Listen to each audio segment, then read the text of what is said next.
Hello friends, आप देख रहे हैं वेल्थ मीडिया और आज इस वीडियो में एमी ऑर्गेनिक्स लिमिटेड का शॉर्ट फंडामेंटल एनालिसिस करेंगे और जानेंगे इसके बिजनेस मॉडल को, साथ में कंपनी के फाइनेंशियल स्टेटमेंट को समझेंगे और निवेश के पर्पज से कंपनी कैसी है इसको समझने की कोशिश करेंगे।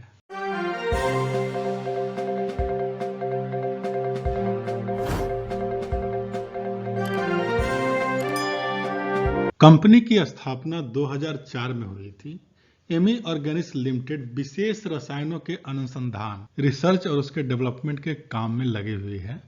कंपनी नई रासायनिक संस्थानों के लिए विभिन्न प्रकार के उन्नत फार्मास्यूटिकल्स इंटरमीडिएट और सक्रिय फार्मास्यूटिकल सामग्री का निर्माण करती है। कंपनी ने antiviral, anti inflammatory, antipsychotic, anti cancer, एंटीफाकेशंस, एंटी डिप्रेस्ड जैसे चिकित्सीय क्षेत्रों में R&D यानी रिसर्च पर ध्यान देती है। साथ में 17 प्रमुख चिकित्सीय क्षेत्रों में API के लिए भी 450 से अधिक फार्मा इंटरमीडिएट का विकास और व्यवसायीकरण किया है। यह भारत के साथ साथ विदेशों में जैसे यूरोप, अमेरिका, चीन, इजराइल, जापान, लैटिन अमेरिका आदि देशों को अपने उत्पादों की आपूर्ति करता है।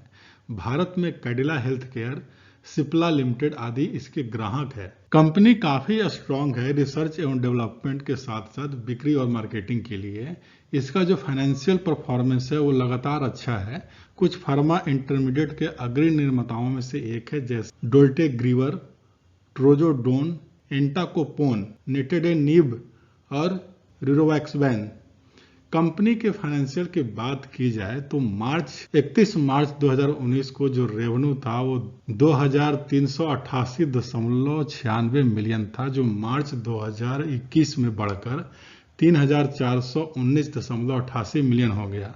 कंपनी की प्रॉफिट की बात करें तो इसके प्रॉफिट काफी बड़ी है, जो 31 मार्च 2019 को 232.95 मिलियन था, मार्च 2021 में बढ़ के 539.99 मिलियन हो गया। स्टॉक मार्केट निवेश के लिए एक बेहतर माध्यम होता है, जिसमें स्टॉक से आए गेन के माध्यम से निवेशक को प्रॉफिट हो सकता है, लेकिन अगर स्टॉक गिर जाता है तो उसे घाटा लग जाता है।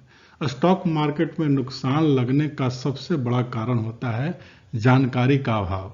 अगर आप पूरी रिसर्च के साथ सही कंपनी के स्टॉक में पैसा लगाया जाए तो नुकसान नहीं होता। अगर बाजार में वर्तमान में अच्छा परफॉर्म कर रहे क्वालिटी स्टॉक की बात की जाए तो उसमें से एक है एमी ऑर्गेनिक्स, जिसने पिछले साल निवेशकों को एक बेहतरीन रिटर्न देने का काम किया है। किसी भी स्टॉक में निवेश करने से पहले उसका पूरा डेटा चेक करना चाहिए, क्योंकि आप अगर स्टॉक का सही एनालिसिस नहीं करेंगे तो हैवी लॉस का सामना करना पड़ सकता है। एमी ऑर्गेनिक्स का मार्केट डेटा की बात की जाए तो वो इस प्रकार से है। मार्केट कैपिटल 3700 करोड़ रुपए का है। करंट प्राइस आपको 1017 और 1020 के बीच में ट्रेड कर रहा है।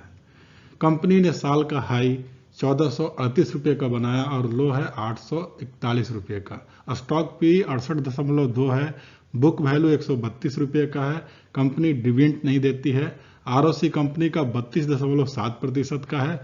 ROE कंपनी का 38.9% है और फेस वैल्यू 10 रुपये का है। कंपनी के अंदर प्रमोटर की होल्डिंग 41% का है। प्रॉफिट ग्रोथ कंपनी का 93.2% का है। नेट प्रॉफिट 54 करोड़ रुपए का है। सेल्स ग्रोथ 42% का है और कंपनी के ऊपर कर्ज 10 करोड़ रुपए का है।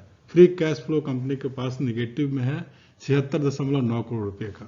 कंपनी के फाइनेंशियल स्टेटमेंट को देखते हैं तो पिछले 5 वर्षों में कंपनी का राजस्व 16.91% की वार्षिक दर से बढ़ा है, जबकि इंडस्ट्री का ग्रोथ रेट 6.97% का है। मार्केट शेयर की बात की जाए तो पिछले 5 वर्षों में इसकी बाजार हिस्सेदारी 0.9% से बढ़ के 0.13% हो गई है और नेट इनकम कंपनी का पिछले 5 वर्षों में 33.68% की वार्षिक दर से बढ़ी है, जबकि इंडस्ट्री का 8.0% का है। फाइनेंशियल ईयर 2020 और 2021 में कंपनी का फाइनेंशियल कैसा रहा, तो टोटल रेवेन्यू 2020 में 242.48 करोड़ रुपए का, जो बढ़ के 2021 में 341.99 करोड़ रुपए का हो गया। और EBITDA कंपनी का 2020 में 43.86 था, जो बढ़ के 81.54 का हो गया। नेट इनकम कंपनी का 47.46 था, जो बढ़ के 2021 में 54.01 करोड़ रुपए का हो गया। अर्निंग पर शेयर 2020 में 8.72 था, 2021 में अर्निंग पर शेयर 17.15 हो गया। कंपनी के क्वार्टरली परफॉर्मेंस की बात करें तो जून 2021 में कंपनी का टोटल रेवेन्यू 114.16 करोड़ रुपए का था, जो सितंबर में बढ़ के 122.47 करोड़ रुपए का हो गया। इबिटा कंपनी का जून में 23.12 करोड़ का था, जो सितंबर में 27.53 करोड़ रुपए का हो गया। नेट इनकम कंपनी का जून में 13.72 करोड़ रुपए और सितंबर में बढ़ के 17.46 करोड़ रुपए का हो गया।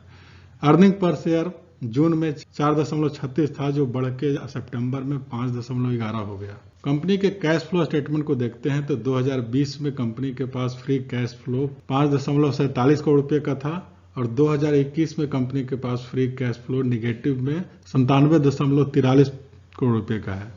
कंपनी के अंदर प्रमोटर की होल्डिंग 41.05% का है, म्यूचुअल फंड 1.36% का है, अदर डोमेस्टिक इंस्टीट्यूशन का 2.45% का है, फॉरेन इंस्टीट्यूशन का 1.34% का स्टेक है और रिटेल और अदर्स मिलकर 53.80% का स्टेक रखते हैं।